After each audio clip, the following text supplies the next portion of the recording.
Meanwhile, escalating tensions between the Trump administration and congressional Democrats. House Judiciary Committee Chairman Jerry Nadler announcing that he is open to negotiating with the Department of Justice over the Mueller report, quote, without conditions.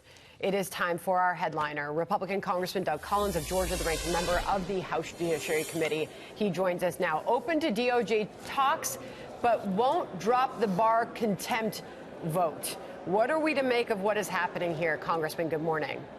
Good morning, everybody. Again, we're seeing a chairman who, frankly, has shown in 5.5 months he really doesn't know what he wants, except that, frankly, he wants to subpoena everything that moves. He wants to go to contempt.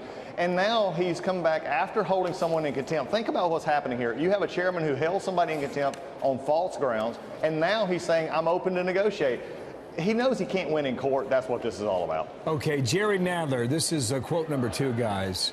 Nadler's response to the DOJ, contrary to your argument that the committee's continuing accommodation efforts somehow suggest that our prior requests were overbroad, our offer to compromise was intended to respond to your prior objections by seeking middle ground. We urge the department to do the same. We urge you not to make the mistake of breaking off accommodations again. Appears to me that there's a negotiation underway. On that, can you agree?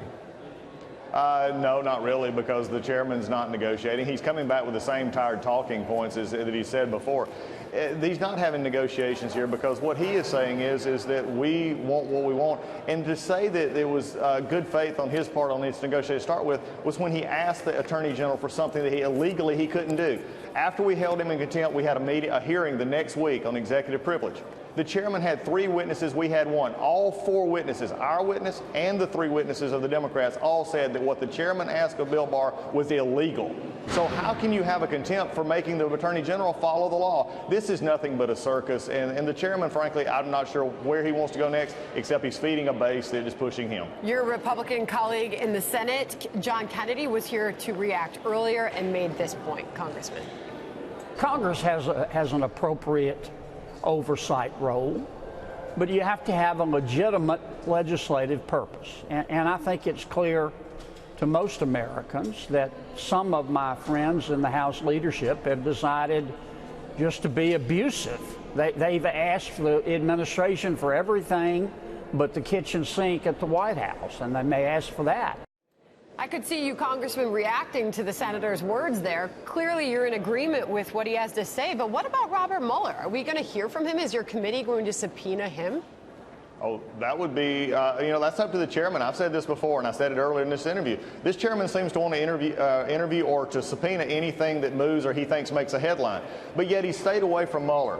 I believe there's 2 points here. I believe he doesn't want to hear from have Mr. Mueller under oath in our committee because Mr. Mueller is going to say what he said last week was there's no collusion, there was no charged obstruction.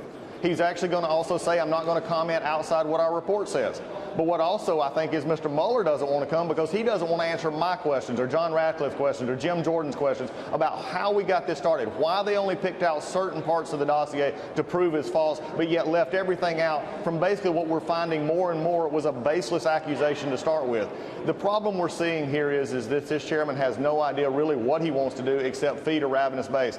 And the senator mentioned a legitimate legislative purpose. A legitimate legislative purpose is not presidential harassment on an issue in which Mueller has spoken. It is a purpose in which he just simply wants to get it out there to appear he's trying to impeach. Last question on this, and we want to move to border security.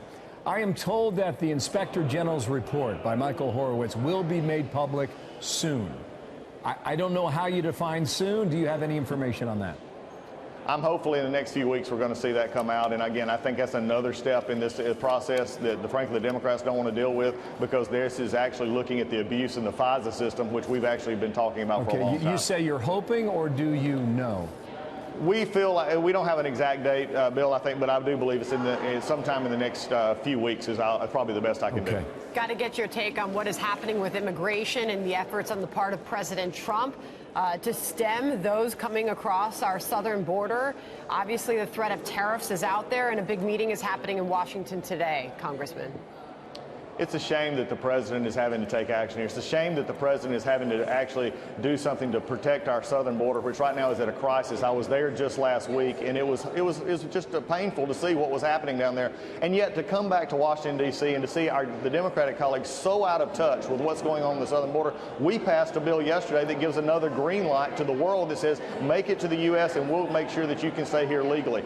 What the president is doing is simply pushing Mexico to help us in this regard. But this comes back to a Congress that needs to act. I need a chairman who is not obsessed with investigations. I need a chairman who will actually do his job, and a committee that will do his job on immigration, because we have the way to fix this. 3 areas: Flores decision, which is the detaining provision; asylum, credible fear; Trafficking Victims Act. We're having almost 3,000 people come across that have been identified as basically fraudulent family units. 2 weeks ago, a Honduran male, 51 years old, brought a 6-month-old across the border so he could be a family unit. They're buying, renting, and borrowing kids to come across, and my chairman and the Democrats, Speaker Pelosi and Leader Hoyer, are negligent in not bringing this to the floor. I believe we have a photo of you at the border. You were there about a week ago, as you mentioned there. We can put that up for our viewers to see. I don't know how you feel about tariffs. I don't know if you think this is a good idea or not, but the House passed this Dreamers Act just last night on a path to citizenship. Yep. Look, the tariffs are something I think the president's using. I hope they don't have to go into effect. I hope Mexico today and the Mexican authorities work with our authorities so that we don't have to have that go into effect. But it does highlight, and the president is highlighting, that there is a crisis here. The Dreamer bill last night was amazing that they wanted it to be bipartisan, but yet they chose the most partisan path they could roll. There was a bill much closer in the last Congress that might could have gotten a good bipartisan support because it included some security issues and some security to make sure DACA recipients were able to find that pathway. But they chose to go to feed a far left base that simply wanted legalization at all costs. I take it you did not support that then. I know 7 Republicans did. No, I was on the floor for 2 hours yesterday explaining what was wrong about this bill, because it is not good. In fact, if anything, it exasperates our problem on the border. And at the end of the day, this bill will never get signed. It was sad to watch Democrats on the floor yesterday talk about a bill while Dreamers and DACA recipients were in our gallery, and basically they were just lying to them because this bill will not solve their problem because they will not become law. Sir, thank you for your time. I hope you come back soon. Plenty to cover next time, all right? Doug Collins, Republican from Georgia. Thank you, sir.